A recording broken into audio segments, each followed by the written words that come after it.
Namaste everyone. Welcome to IQM. In this video, we will see the recitation of Sri Gita Mahatmya. Om Sri Paramatmane Namaha. Atha Sri Gita Mahatmyam Dharo Vacha Bhagavan Parameshana Bhaktiravyaभिचारिणी प्रारब्धं भुज्यमानस्य कथं भवति हे प्रभो श्रीविष्णुरुवाच प्रारब्धं भुज्यमानो हि गीताभ्यासरतः सदा समुक्तः स सुखी लोके कर्मणा नोपलिप्यते महापापादिपापानि गीताध्यानं करोति चेत्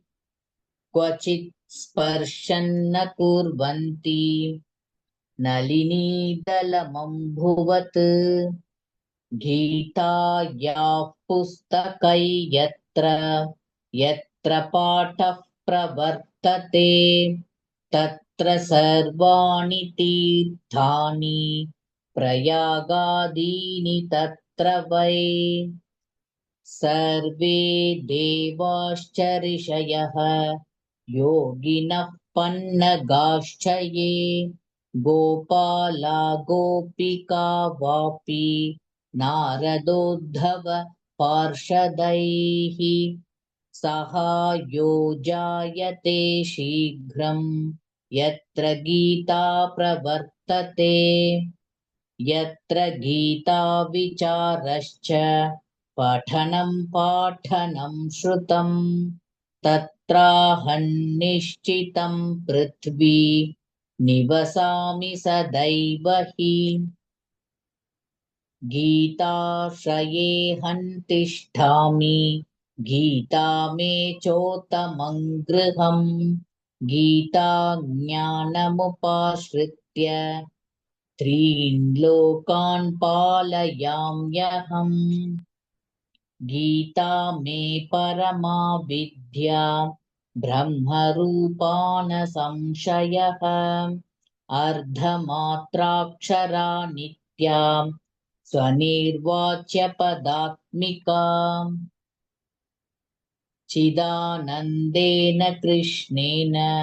प्रोक्ता स्वमुखतोऽर्जुनं वेदत्रयी परानन्दा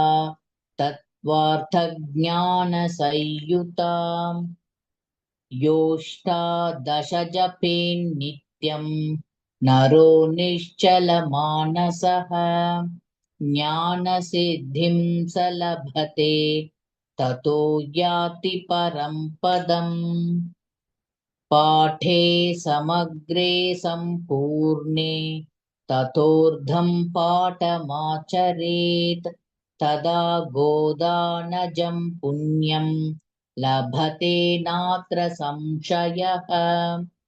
त्रिभागं पठमानस्तु गङ्गास्नानफलं लभेत् षडंशं जपमानस्तु सोमयागफलं लभेत् एकाध्यायन्तु यो नित्यं पठते भक्तिसंयुतः रुद्रलोकमवाप्नोति घनो भूत्वा वसेच्चिरम्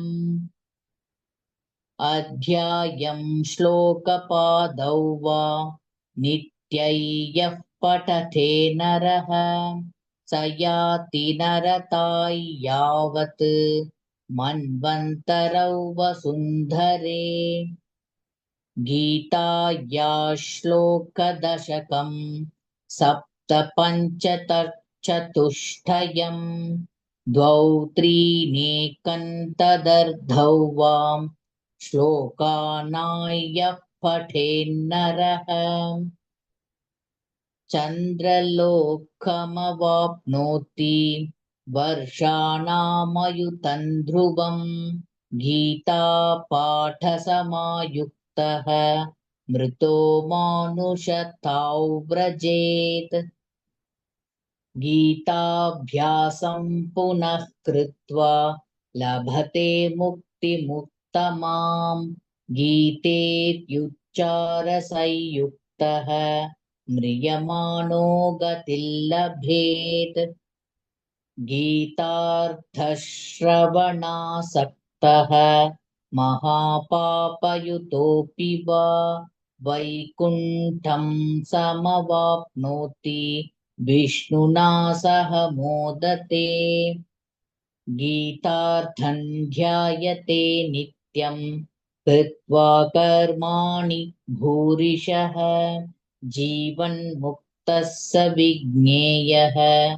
देहान्ते परमं पदम् गीतामाश्रित्य बहवः भूभुजो जनकादयः निर्धूतकल्मषा लोके गीतायाताः परं पदम् गीतायाः पठनं कृत्वा माहात्म्यं नैव यः पठेत् वृथा पाठो भवेत् तस्य श्रम एव ह्युदाहृतः एतन्माहात्म्यसंयुक्तं गीताभ्यासं करोति यः स तत्फलमवाप्नोति दुर्लभां गतिमाप्नुयात् सूत उवाच माहात्म्यमेतद्गीतायाः मया प्रोक्तं सनातनं गीतां ते च पठेद्यस्तु यदुक्तं तत्फलं लभेत् इति श्रीवराहपुराणे श्रीगीतामाहात्म्यं सम्पूर्णम्।